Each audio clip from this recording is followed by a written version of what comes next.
Hello, dragon trainers. You have found Raising Dragons with Mama Swan, the podcast that reminds you nobody knows what they're doing.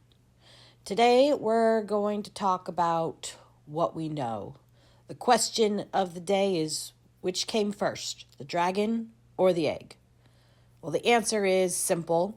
We don't know. A lot of people have opinions about it.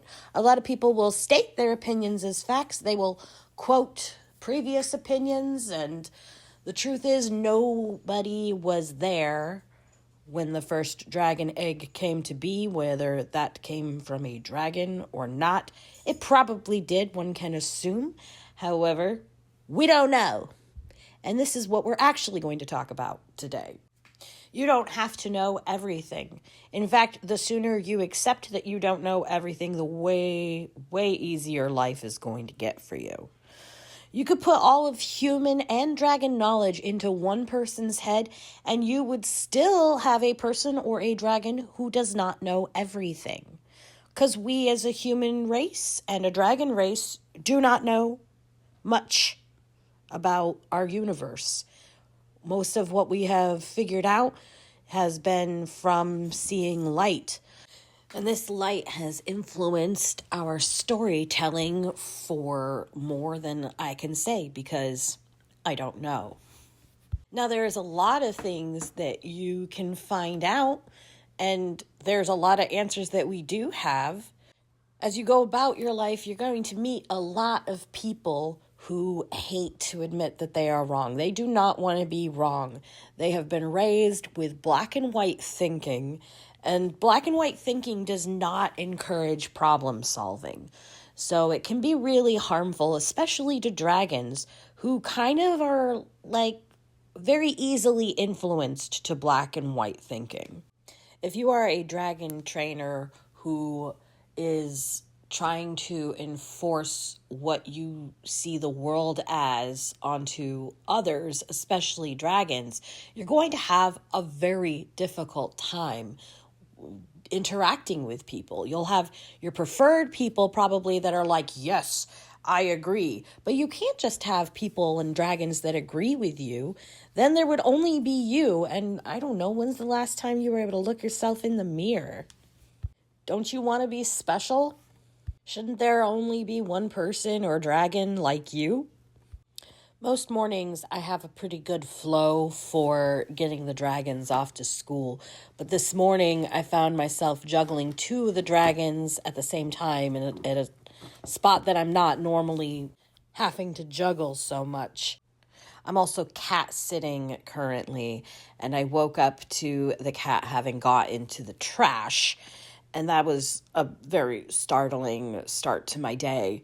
So I was primed and ready to find things annoying. I will confess this to the world.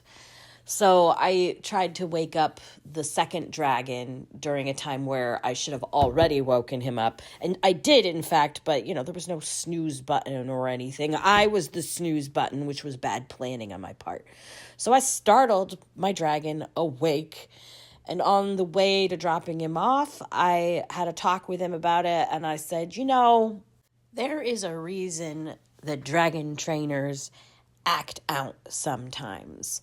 And that's because their whole life they have been told that they need to be in control of dragons and emotions and situations. And I told him, you know this because you've had similar expectations put on you. Before we had this talk, I had told him I was sorry for startling him awake with my intense energy because it's not like it didn't affect him.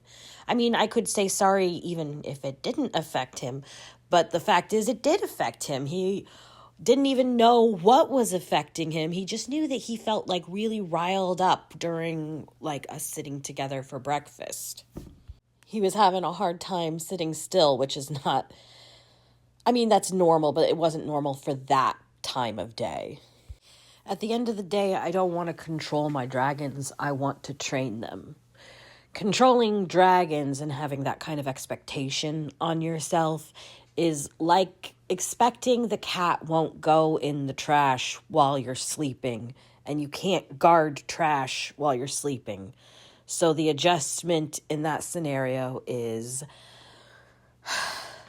you have to clean up trash. You have to cover the trash. I guess another way to put it is trying to control dragons is like trying to herd cats. Good luck with that. Okay, that is the end of Training Dragons today. For our next small segment, it is Friday, so therefore I have done some reading, and I will spill the tea on my reading. So my tea bag this morning says, every neighbor can be your teacher, which is great, except I never have time to even do more than wave at my neighbors, so I guess I'm missing out. About birch in a handbook of Native American herbs. And I thought I was more familiar with birch than I am. Like, I didn't know that it could come in different colors. I knew about white, but I didn't know about yellow, brown, and almost black. And I didn't realize that it ranged from the Arctic Circle all the way to Florida and Texas. So that's a very common tree. Then in 101 Essays That Will Change the Way You Think, I read the chapter that was labeled Simplicity. I'll read just a little bit of this chapter. These houses that hold us and companies we run, these relationships we fail at because we're constantly expecting them to be more, the desire to max out pleasure has not made us happier. Because we have not changed how we think. And that's the only real change that ever happens, because it's the basis of how we feel. The magnitude of one's life is directly parallel to how deep their perception of it is. Your life grows as you do. What you experience is a reflection of what you are. And then for my last book, I am still working through the notes from the Canterbury Tales. This brought me back to the Pardoner's Tale, which may have been the first mention of the practice of fortifying wines, which did not seem to be favored by the pardoner. It would probably put me in the mood for wine, except he comes out at me like, wine is a lecherous thing, and drunkenness a squalor of contention and distress. O drunkard, how disfigured is thy face, how foul thy breath, how filthy thy embrace. My God, I didn't even drink any time recently, and I am feeling accused. Well, I will leave that for today. Have a wonderful weekend, Dragon Trainers. I will see you later.